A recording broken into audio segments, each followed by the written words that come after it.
a devastating virus sweeping the country. And only one man was willing to face it head on and take a victory lap before it was even conquered.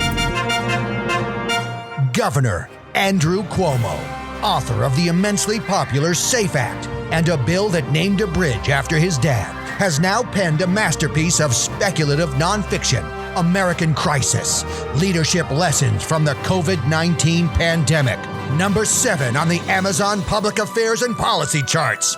A must-read, says CNN's Chris Cuomo. 320 riveting pages detailing the governor's flawless handling of the pandemic as told by the governor himself. It's the book no other governor could or would write. But Andrew Cuomo is no other governor, and he designs whimsical posters too. American Crisis, Leadership Lessons from the COVID-19 Pandemic. Available in bookstores unless they're closed due to the ongoing COVID-19 pandemic. You're listening to Questionable Material, produced in New York by Jack Helmuth and Brian Sack. QMpodcast.com.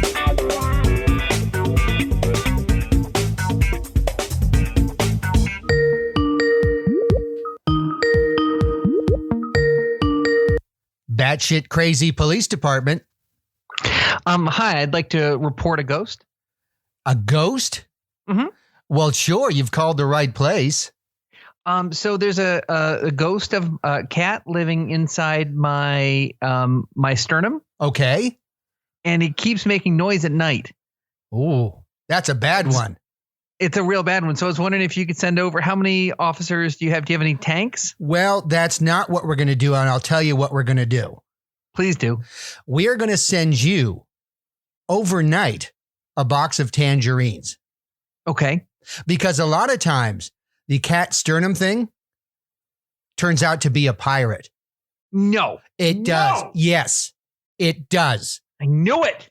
So what do pirates look for? Well, vitamin C. Why? Yep. Scurvy. Scurvy. Are you near the ocean? Yeah, technically. I mean, I'm within like 20 miles of it. Okay, well, great, because that's where pirates live. So clearly at some point you were too close to the ocean and one of those nasty little pirates jumped off and is now in your sternum pretending to be a cat. Everything you're saying makes sense. I was just curious, though, why they like to pretend to be kitty cats. Well, think about it. You're out in the ocean. There are a lot of waves. You see a lot of fish. What likes fish? Cats. That's right. So meow, meow, if you know what I mean. I do know what you mean. That's the sound cats make. Exactly. Oh, man. Finally, someone who gets me. My wife is always saying the worst things about me and my mental health and that I need to go back on my medications. Oh, really? What medications are you taking? I don't know. There are so many pills in the bottles that she gives me, and it makes me act all normal and boring, and then I get my work done, and then we can pay the mortgage, blah, blah, wah, wah, boring, boring, boring. So you sound like you have a little case of the borings. Would I be correct? I do. Yeah. Yes, you are correct. Well, here's what you do. I like to call it medication bingo. How do you play? You take all the pills that the mean doctor man gave you, and you put them in a trash bag. And you shake them up. Mm-hmm. And every 4 hours, you take one out and you gulp it down. I love that idea. My only problem is that the pills don't let me experience the highs, the euphoria that I feel right now. And then sometimes the sadness that I feel when I think about the pirate living in my chest. And I don't want to lose those feelings. I understand. So you know what you do? No. You go down to the liquor cabinet where the liquor lives. And you open up that little thing and you take out a bottle of something, something, and you make it go away. Should I use rum for the pirate? You know, a pirate would prefer rum, to be honest. But if it's a Polish or Russian pirate, they want vodka. Okay. I sort of feel like this is just the corner of the world that you inhabit where you just think about nothing but things that are Eastern European or Russian, almost as if you have a bride of such origin, and therefore all of your references are skewed into that area. Like, there's no need to correct me about the pirate being possibly Russian, is there? Well, I don't know where you're coming from. And frankly, did you know that the word slave comes from Slav? Hey, Brian. Hi, Jack. We were just joking around, and one of the things that came to mind as we were goofing there right away was that there's a cat living in my chest, and I want to tell you why. Why? Because as you know, as our listeners know, we adopted a cat about 5 weeks ago, and this cat is tearing up my house. I'm looking right now where I'm seated. I'm looking at my beautiful blackout drapes, and I see the little holes of light coming through where her claws have been used to climb them and to poke holes in them to make it feel like a Stanley Kubrick film in here. It's really annoying. Yeah, cats do that. See, I'm lucky. So, yeah, go ahead. How are you lucky? Because the cat we rescued doesn't have claws. Now, it's a terrible thing to do to a cat, but it's kind of cool when you adopt one and they don't have claws. Yes. Mochi the cat would love to claw things up, but poor little thing just can't. Whereas Omar the cat, who had for 17 years or so, he had claws, and boy, oh boy, he made the sofa die. Yeah, I bet. And I mean, there are enough like scratches on my kids' arms where they look like they're cutters. But also, my kids like to take a razor blade and cut themselves when they do poorly in homework to show me that they realize they've messed up. So that's good. I don't want to confuse the two issues. Right. You should have a cutting arm and a kitty arm. Just make sure the kids know the difference. Oh, that's smart. That way you keep this tabs. is exactly why I'm bringing this up. I'm writing this down. What's your cat's name? Her name is Kiki. Kiki. Kiki. Kikiy. That was the name we inherited from the cat, and my daughter loves Kiki Palmer, who I worked with on a TV show, and so therefore the name Lily, it was supposed to be Lily, my daughter decided to then keep it as Kiki. Kiki the cat. Kiki the cat. So the cat came with the name Kiki already? Correct. Oh, interesting. And then because we had a connection to a Kiki, like a pretty strong connection. My daughter really loves Kiki Palmer. And so she was very excited to then keep that name. Is she Arnold Palmer's daughter? I would think so. Arnold, back in the 80s when he was touring, 70s and 80s, he went to a lot of towns and a lot of major events. And, it was a major event for the women of that town when he came in. Understood. Yeah. Basically, there was a woman at every hole. So he would go to like the fourth hole and there'd be a lady there. So he would, sink a birdie putt and then he'd make it with the lady. And then they'd get her out of this, like before golf was on TV, before people foolishly started airing that nonsense.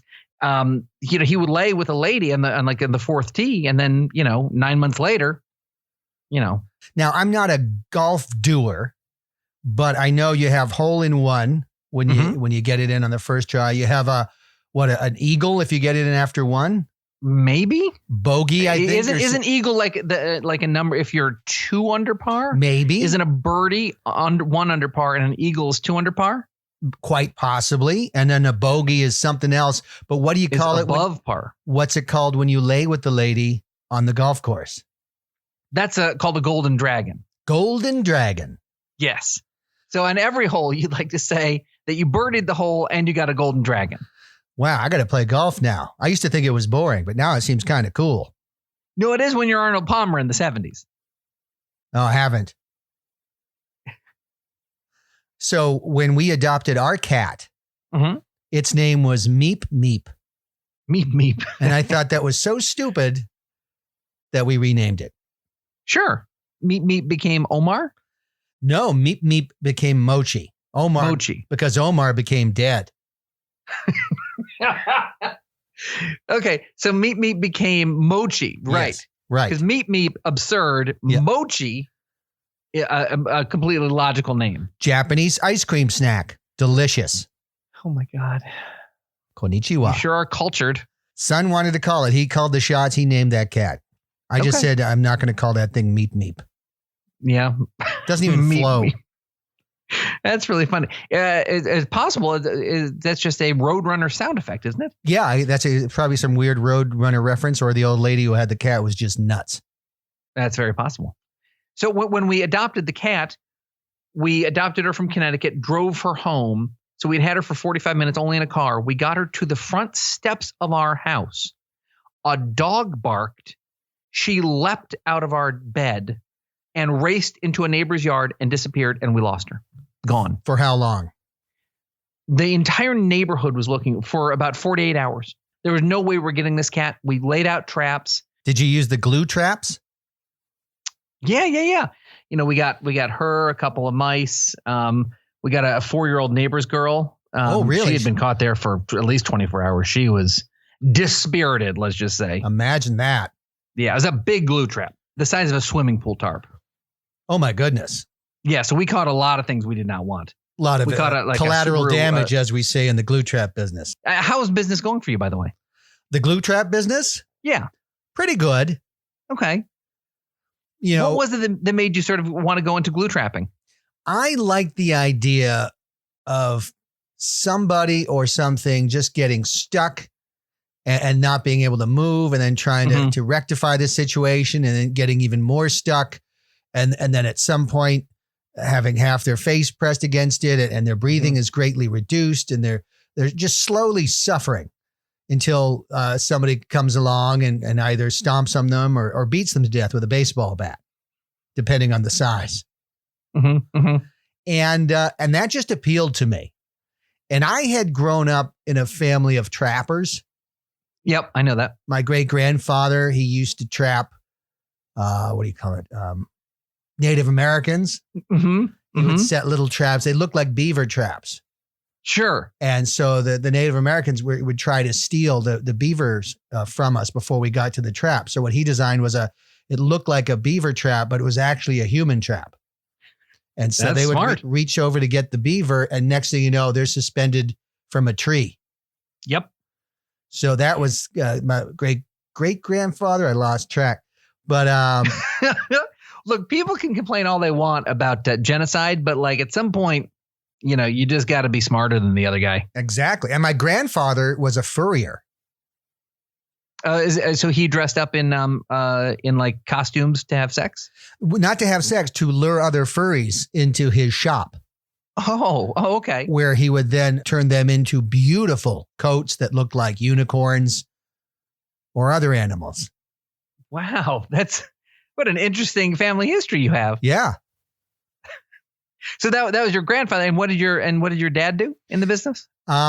He invented the honey trap. Oh, what is that? How does that work? Well, I mean, you just get a very attractive Russian woman in stockings and garters, and you just have her kind of lure men to their doom, which is really easy to do. Oh, for sure. Because all you need to do is show a tiny bit of shoulder, maybe a thigh, a high heel, and the 99% of straight men just collapse at the prospect and just do whatever they're told. I mean, I do it right now. Yeah, we're that predictable. And your father really understood the male mind. Oh yeah, he had a degree in it. He had a degree in the male mind? Yeah. That was what the degree was called? No, the degree was called Psychology of the Male Mind, Harumph.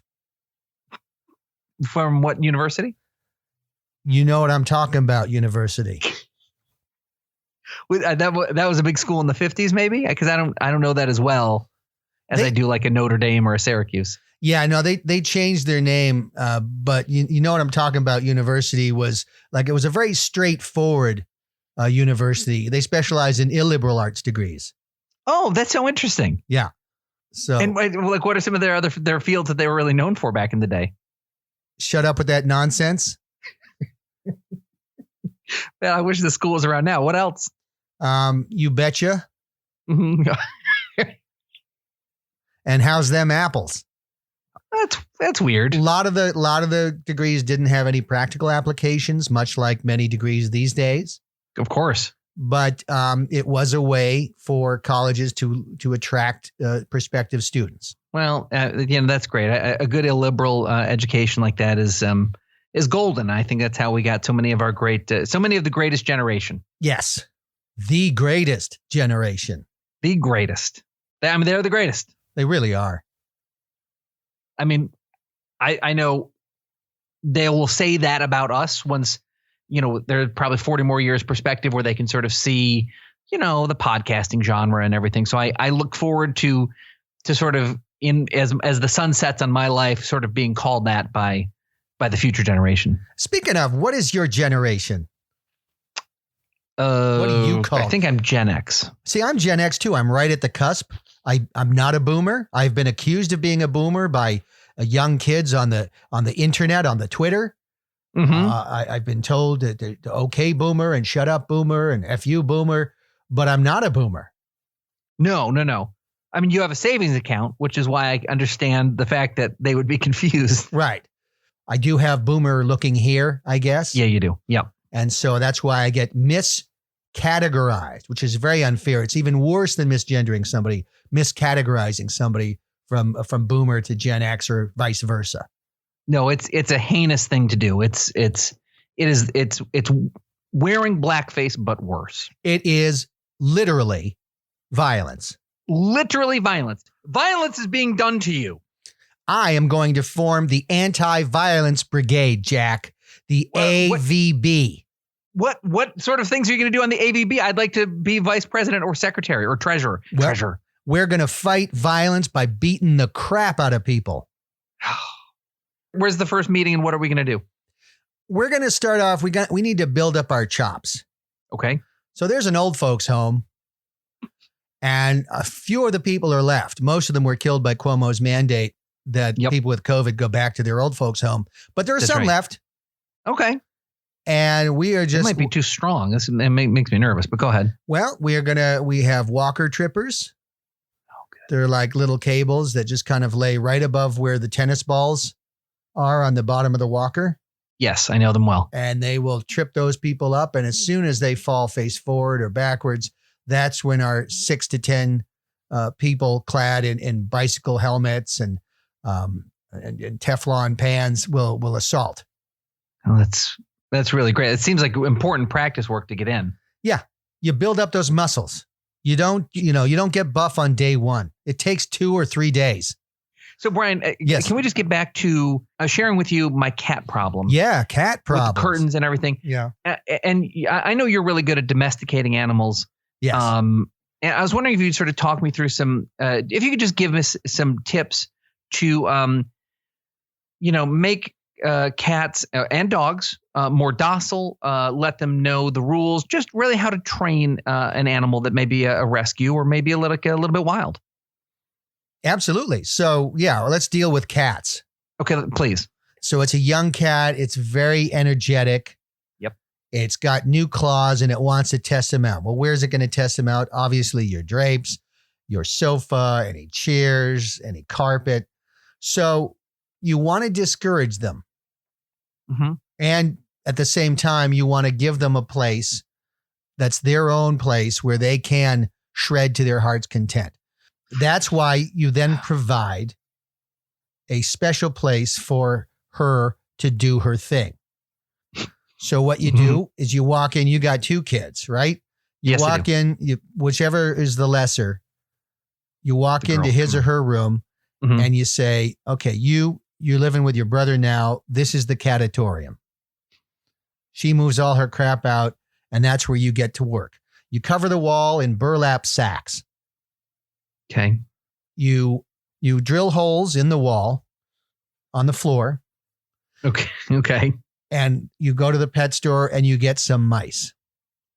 And you kind of get them in there. Then you block the holes. You want to block the holes for a few days just to allow them to create more mice. You want to have a mouse infestation. You do? Yeah. That's part of the catatorium. Okay. All right. Now, you have a nice sign made. You put it on the door, catatorium. So what happens? Okay. Well, your cat's going to walk by and see the catatorium sign and be like, what's up with that? Well, at some point, the cat's going to come to you and say, I want to get into the catatorium. What do I need to do? And you say, well, there are membership tiers. There's gold, silver, platinum, and it kind of depends on what you're looking to do. Ultimately, you want to push the platinum tier. That's $65 a month. That grants your cat 24-hour access to the catatorium as many mice as she wants, and of course, lots of burlap. Mm-hmm. She gets a membership. You make sure to do monthly billing so she can't just cancel. There's a 45-day cancel clause. And now your cat will use the catatorium, not only because she's a member and obligated to, but because it's actually quite enjoyable. Okay. The catatorium. The catatorium. And plus, employment for me sometimes comes and goes a little bit. I work in TV, so it's a freelance. It sounds like that's a passive income then that I've got going on. It's a very passive income. And then what you can always do is go to the pet rescue place, the PRP, as we call it in the business. And you will get another cat, maybe name it after another former boss of yours. And then let that cat get a platinum level membership. Now you're talking $130. $130. Yeah. Whew. How do you train the cat to make its business where you want it to not poop in the sink or on Betsy's roast beef dinner? Well, that's always unfortunate when that happens. Although I would say it probably improved the taste somewhat of Betsy's roast beef dinner. So rude. That's what you're not wrong, but it still makes me angry. We call that a zinger in the cat training business. We call that a zinger in lots of other businesses. Yeah. So interesting how the two worlds can sometimes intermesh. If there's a Venn diagram, then the improving your wife's food is right in the center. Yeah, I guess so. Wow. Okay, fair enough. Go on. So yes, cats have, as I've mentioned, remarkably small brains. Very simple thinkers. Yeah. They're impulse voters. They don't really care about the issues.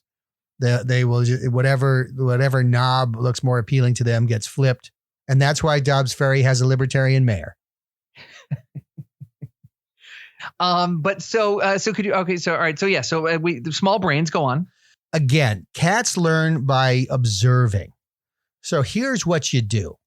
Get a bunch of venture capitalists and raise a ton of money and bring back Toys R Us from bankruptcy. Make sure the new Toys R Us carries those little blue plastic pools that you use for your kid in the summer. Yep. You go to your local Toys R Us, you buy one of those. Then you swing by Ace Hardware, the place with the helpful hardware person. Yeah. You're going to see in the front of the Ace Hardware 50-pound bags of play sand. These are for sandboxes. Yes. But for you, it's for training. Okay, I like this. You're going to walk into the Ace. You're going to say, I need 12 of those 50-pound sandbags, please. Yada, yada. You pay the money. You go load your car. You go home. I've got 600 pounds of sand in my car. 600 pounds of sand. Okay. You're going to go home. You're going to put that blue thing in your bathroom. Okay. It's right in the floor in the middle of it all. And then you're going to start loading the sand into it. Mm-hmm. If I may recommend, you go to your local CrossFit place. They're crazy cultists. And you say, listen, I've got 600 pounds of sand. I need to run up 2 flights of stairs. Would you be so kind as to assist me? They will once they're done throwing their weights around. They come to your house and then they bolt up your stairs. Before you know it, you have 600 pounds of sand in that blue pool. Great. Then you call a kitty cat conference. We call it a KKK. You're going to call the cat. She's going to come upstairs. She comes into the room. You close the door. Mm-hmm. To let her know it's serious? Yes. Mm-hmm. You're going to place her kind of on the edge of the tub, watching you. You take off all your clothes. You get on all fours inside your blue 600-pound sand pit. Uh-huh. And you show kitty cat how it's done.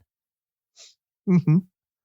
When you're done, you cover it up so the cat knows. And you make eye contact, cover it up, look back, cover it up, sand, sand, sand, cover it up, see what I did there. At some point, you're going to see a gleam in that cat's eye, and she's going to get it. Okay. Now, at this point, your cat knows what to do as soon as you buy a litter box. But first, you have a 600-pound tub of shit in your bathroom. You need to get rid of that. Can we call those CrossFit people? Oh, yeah, absolutely. So how long do I need to strip down, get on all fours, and poop in a big circular thing of sand in my bathroom? If you want, you do it once, you post it to your Facebook page, and therefore you can always go back to it and replay it for your kitty cat whenever it suits you. I guess my big question is, why am I putting that on Facebook? Can't I just keep that internally, sort of on a private server here in the home where she can watch the video without my friends having to see me pooping? It's certainly an option. When I did it, obviously it was for the benefit of my friends. I wanted to assist them if they had new cats. And that's the first thing I started off on the video. I said, hey, fellas, Facebook friends out there, if any of you have a new cat, here's what you do. Mm-hmm. I remember that was the day before you left Facebook. Well, Facebook left me. Oh, did they? Yeah. Oh, that's strange. Apparently, it's a violation of their terms of service. Well, Brian, I feel like I'm now prepared to give this kitty the life she deserves. I feel one coming. I got to take my clothes off. I'll be right back. It's a good thing the camera doesn't work. It feels like spring. You know why? Sure. Why? Because it's incredibly warm outside. Plus, the COVID thing is skyrocketing. Those are the two hallmarks of a modern day spring. Yeah, it's crazy, right? I mean, it's super warm out. I was in a t-shirt. We're reaching record COVID levels. It feels just like spring is around the corner. Oh, it feels good.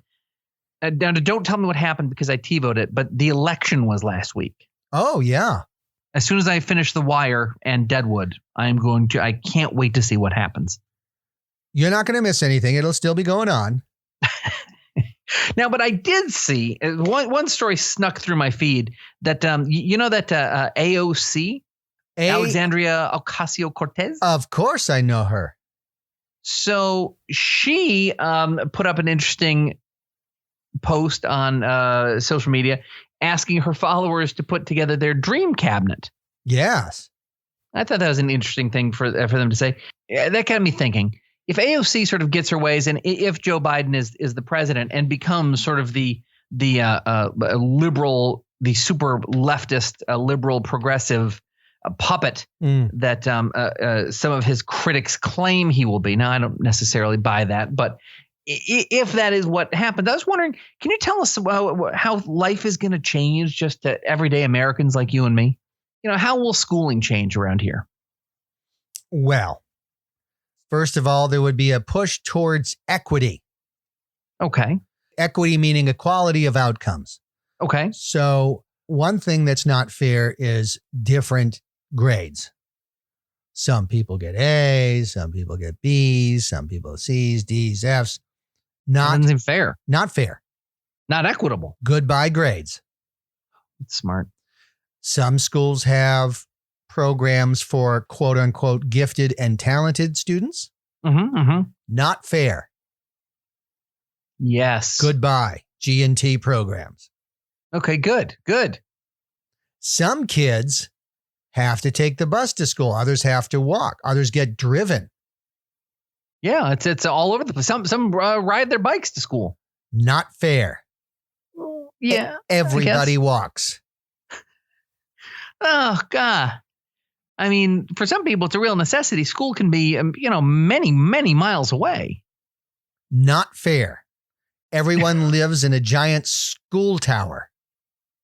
Oh, wait a minute. So we're going to lose our homes and giant school towers will be built if you have a family? Well, the kids will live in the giant school tower because it's also unfair that some kids have two parents, some one, some none, some different parents.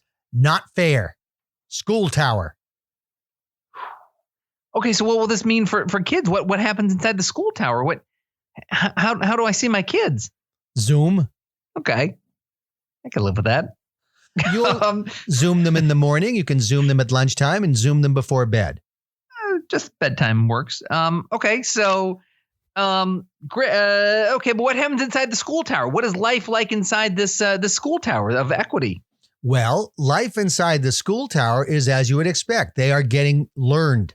So, history, America's a terrible place. Everything's awful. Slavery, colonization, kill all the Indians. They were having a great time. All our fault. We bad. Math. Oh. 2 + 2 is 5. For some people. Uh-huh. Science. Maybe the earth is flat. If some people's lived experience says that it is, it's flat. Yeah. Okay. English. Not cool. Okay. Grammar is a little bit imperialist, isn't it? Not from where I'm sitting. Okay. I guess. Gym. Some people are good at sports. Some people, and I would put myself in this group, are bad at sports. I'm in that group as well. Never felt fair. Wait a minute. Where are you going with this? Unfair. Yes. Yeah. Yeah. I mean, everybody gets 12 points. Doesn't matter the game. Well, that's good because I was a very fat and out of shape kid until I hit the 7th or 8th grade and lost a bunch of weight.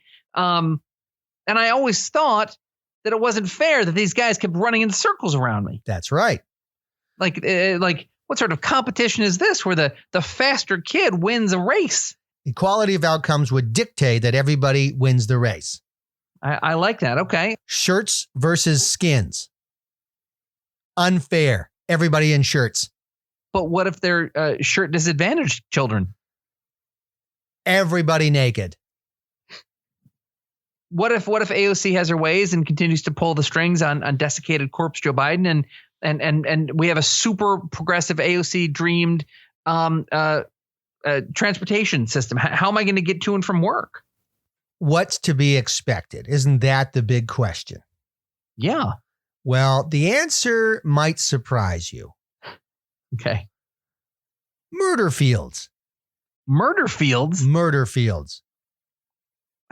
What are murder fields and why? Well, what and why? Murder fields are a place for people with the wrong ideas to not live.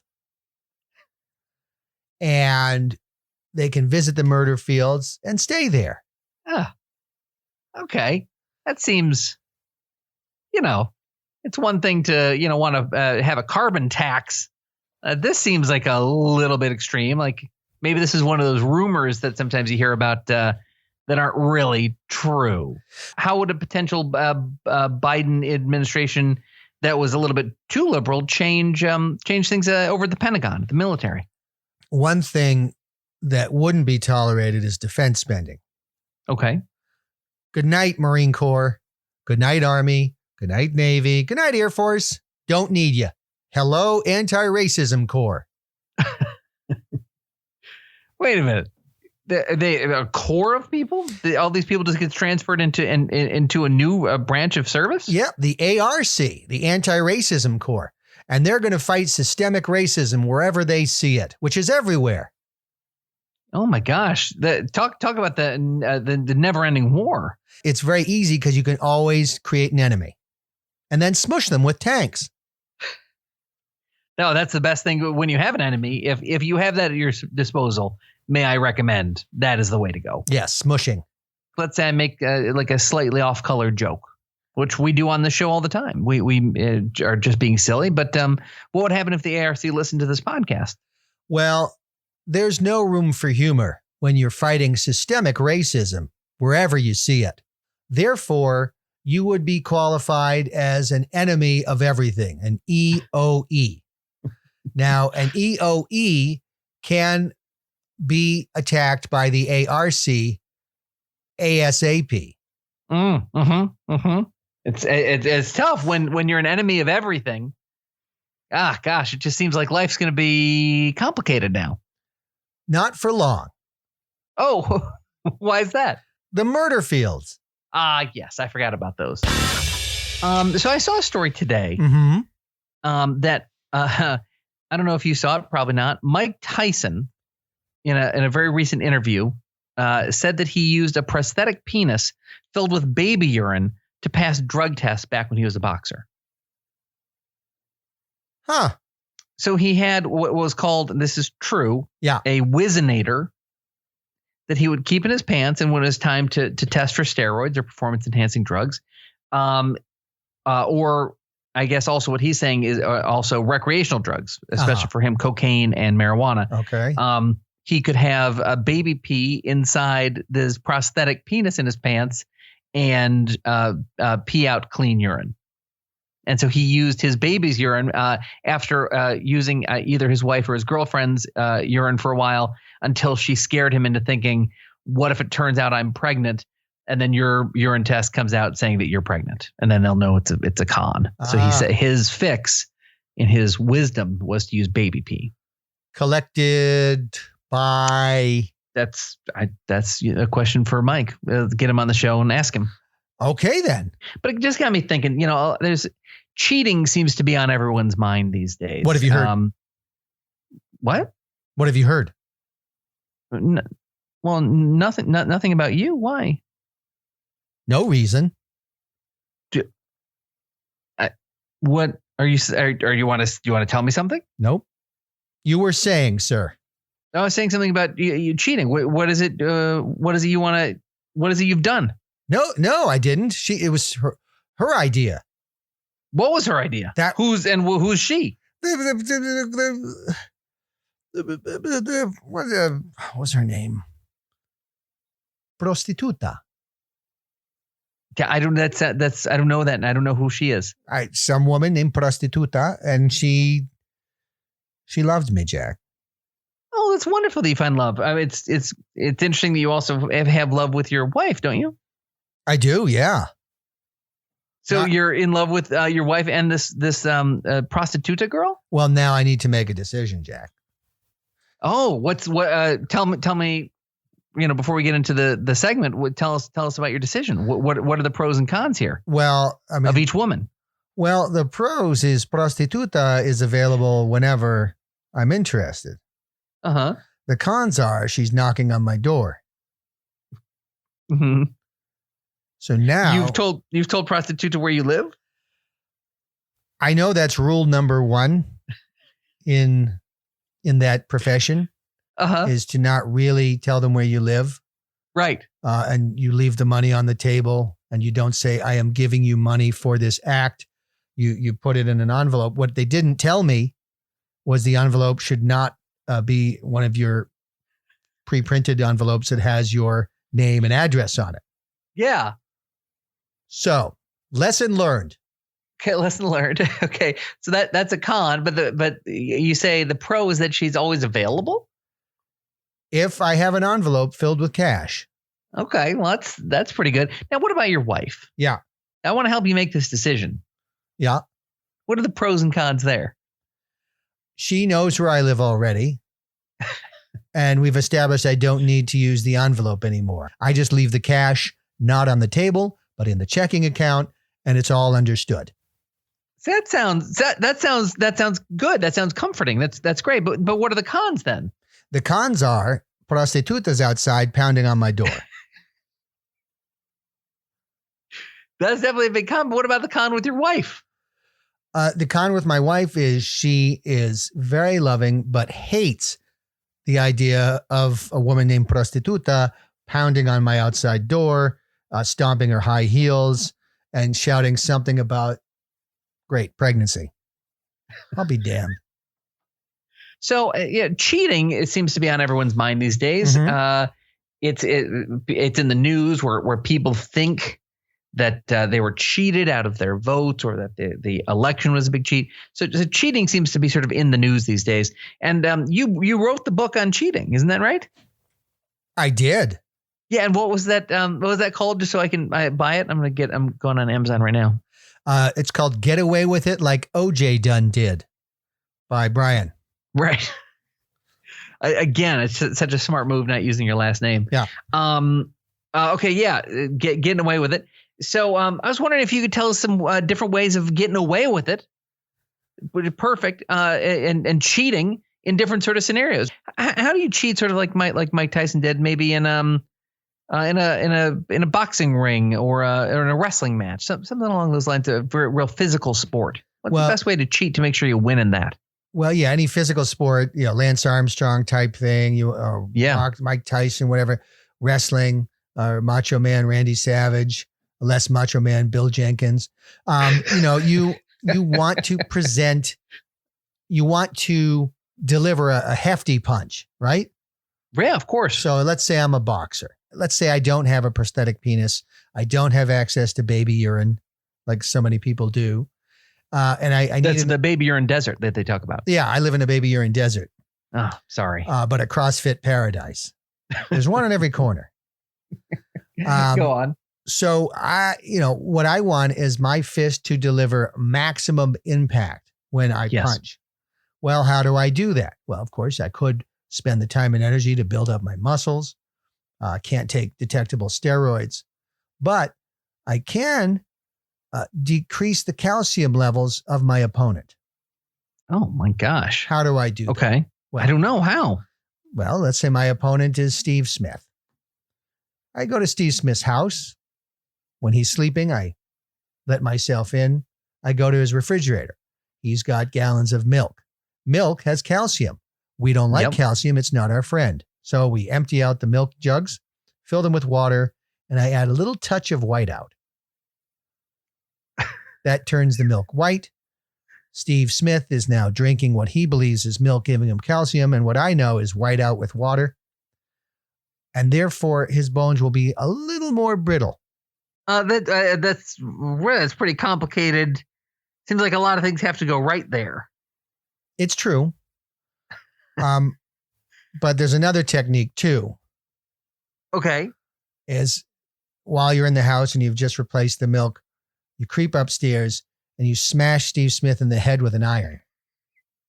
And what that does is it kind of loosens a lot of the brain bone, as we call it, in the boxing business, and makes it so that in the future, when I'm punching it, it's much easier for me to extend the fracture or even, God willing, break off a piece of bone that gets into the bloodstream. Right. And gets me the KO that I need. Okay. Yeah. I mean, the whiteout, I didn't like the whiteout idea only because it would poison Steve, but, I guess that sounds like the more humane option of the two. I would think. Okay. I mean, you wrote the book, I guess. Yes, and I did. They published this? They did publish it. What was your publisher? Was it like Random House, something like that? It was similar. It was Anything Goes, LLC. Anything Goes Publishing? Yeah. Okay, cool. And another thing I'd love to know cheating about, I mean, for a friend, as they say, would be, cheating on your spouse. On your spouse. Yeah. Sure.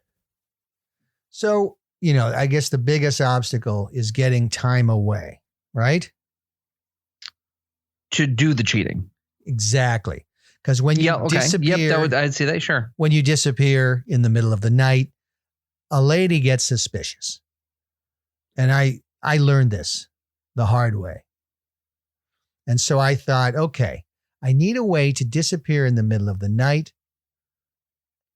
so that I can do my dirty deeds.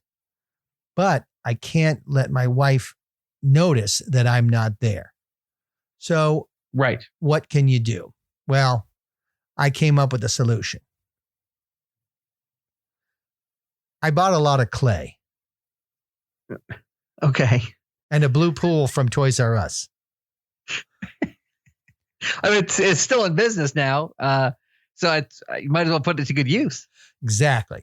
I filled the pool with clay. And then I laid face down in it and pushed myself in as much as possible. And lucky me, there was a circus elephant in the vicinity. And for $50, I don't know if you know this, you can get a circus elephant to apply pressure to your back with its leg. Oh, I did not know that. So it's true. So it pushed on my back and pushed me into the clay and created a very realistic mold of my upper half. Sure. So now what do I need? Well, I need plaster of Paris. So you go to any local art store, you buy plaster of Paris, and you fill your clay mold with plaster of Paris. And then out comes what looks like the top half of me. Of course, it's completely white, And even though I'm very close to that, it still needs color. Yep. So what do? Well, one option is to go to the hardware store and buy paint. The other option is to go into the woods and find beige berries. Well, I'm more of a beige berry type. So I went to the local land trust. I went to the land trust and into the woods and walked around until I found beige berries. I'll tell you something. Beige berries are very hard to find. You know where they keep them? Yeah, I would imagine this would take quite a while. Yeah, it did. Until I emerged from the woods near a turnpike. Right off the turnpike, Wawa. And they have beige berries. I'll be damned. So I ground those into a paste, just like my forefathers, and I applied that to my plaster of Paris mold.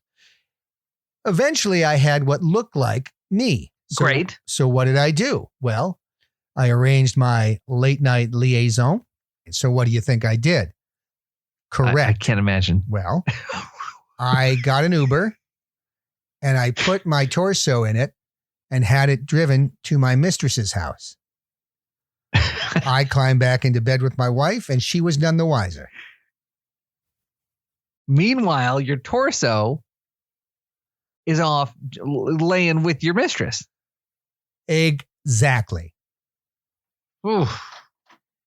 Sometimes your solutions to things feel very sweaty and feel like a lot of work.